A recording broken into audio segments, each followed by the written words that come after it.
Pemboleh ubah ni macam ni. Kita nak mencari nilai atau persamaan. Tapi masalahnya, nilai dia kita belum tahu.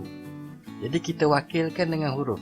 Contohnya, segi 4 ni. Panjang dia kita wakilkan dengan P. Lebar adalah Q.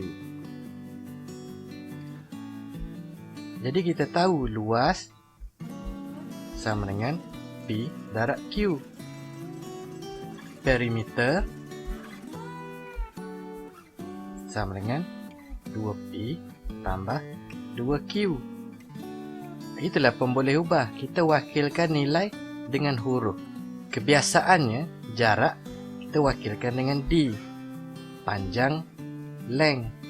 L, masa, T. Jisim, M. Tapi dekat sini, saya wakilkan panjang sebagai P. Dia tak jadi masalah. Asalkan kita nyatakan P sama dengan panjang. Supaya kita tidak keliru dan orang yang melihat kita punya kiraan pun dia dapat faham. Jadi setiap huruf kita wakilkan kepada kuantiti tertentu yang bersesuaian lah.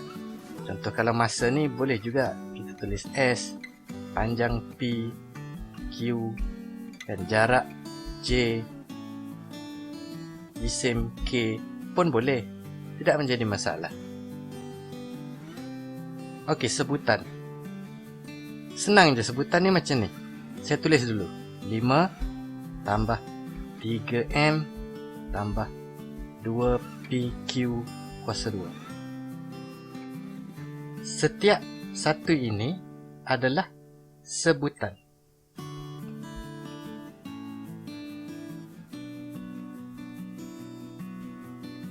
Ini semua sebutan.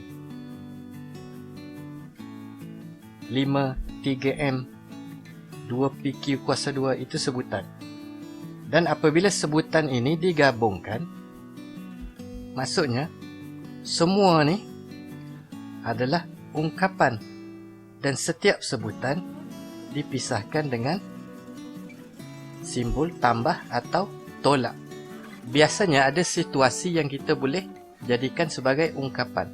Contoh yang direct, pemboleh ubah X ditambah 5. So kita tahu X tambah 5. Pemboleh ubah Y ditolak dengan hasil darab pemboleh ubah P dan Q. Y tolak P dan Q. Tapi dalam soalan, selalunya diberi suatu kuantiti berkait dengan kuantiti yang lain. Kemudian ditanya hasil darab atau hasil tambah. Contoh, K kilogram ayam dibeli pada harga RMY sekilogram. Ungkapkan harga yang perlu dibayar dalam sebutan algebra. Jadi kita dah tahu K kilogram, harga RMY. Jadi harga yang perlu dibayar sama dengan K darab Y. Jadilah ia satu ungkapan.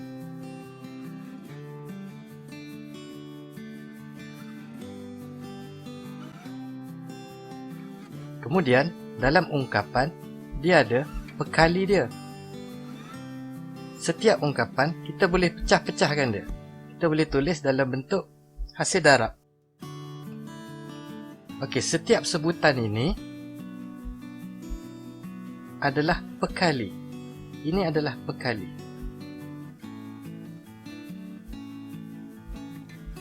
Dan sebutan dengan huruf adalah boleh jadi pemboleh ubah.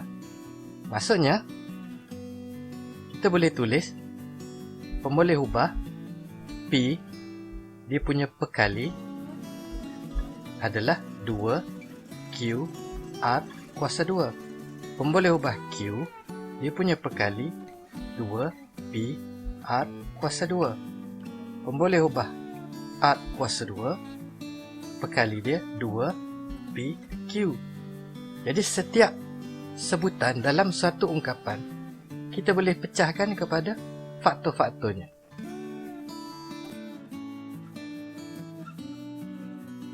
Kemudian kita ada sebutan yang serupa atau sebutan yang tidak serupa. Maksud sebutan yang serupa adalah pembolehubah yang sama, kuasa yang sama. Dia jadi sebutan yang serupa. 5x dan 6x ini adalah sebutan yang serupa. Sebutan yang tidak serupa, 6x dengan 2xy. Ia tidak serupa sebab di sini ada x, di sini ada y. Jadi dia tidak serupa. Sama juga 6x dengan 3x kuasa 2. Ia tidak serupa sebab sini x kuasa dia 1. Yang ini x kuasa dia 2. Jadi kuasa dia berbeza, pun tidak serupa. Kalau PQ kuasa 2 dengan Q kuasa 2P, ini adalah sebutan yang serupa. Cuma disusun terbalik. Benda ni sama je macam 2 darab 3 dengan 3 darab 2. Macam tu. Senang kan? Kita tengok soalan nak mencari nilai. Okey, ini soalan yang senang. Cari nilai ungkapan algebra 2x tambah y per 4 tolak 1 apabila x sama dengan 3 dan y sama dengan 16. Jadi kita gantikan nilai x ke dalam sini, nilai y ke dalam sini. Jadi sama dengan 2 darab 3 tambah y ini adalah 16 per 4 tolak 1. Sama dengan 6 tambah 16 bahagi 4, 4 tolak 1. Sama dengan 9.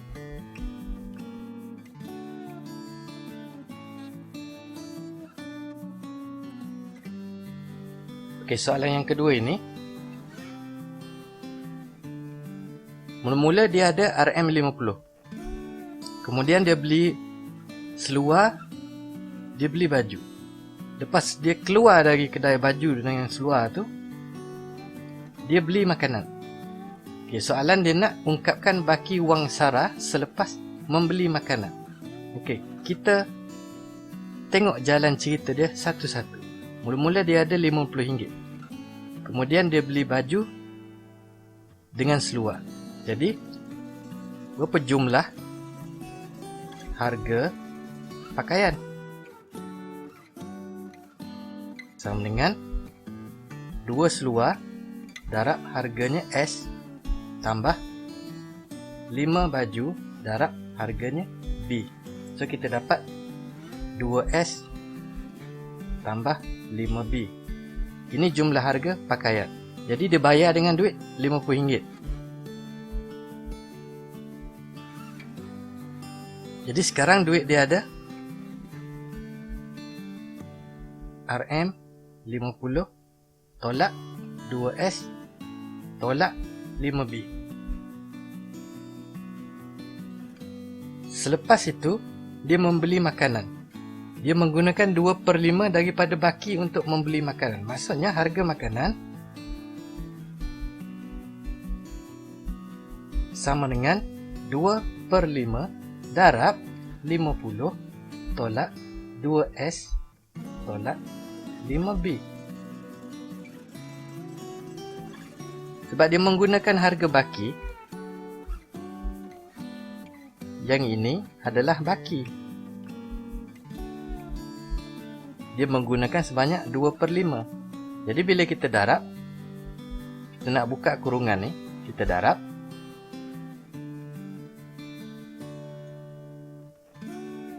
Kita dapat 20 tolak 4/5S tolak 2B.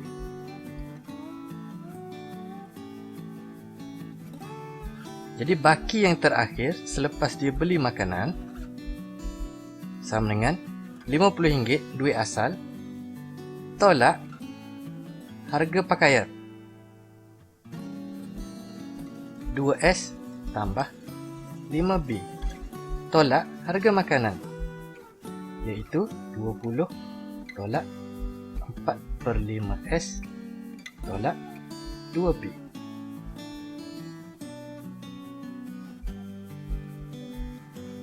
Buka kurungan satu-satu. 50 tolak 2S tolak 5B tolak 20 tambah 4 per 5S tambah 2B. Kenapa jadi tambah? Sebab kat sini negatif darab negatif. Negatif darab negatif. Kumpulkan 50 tolak 20 tolak 2S tambah 4 per 5S tolak 5B tambah 2B. So kita dapat jawapan akhir 30 tolak 6 per 5S tolak 3. Selesai.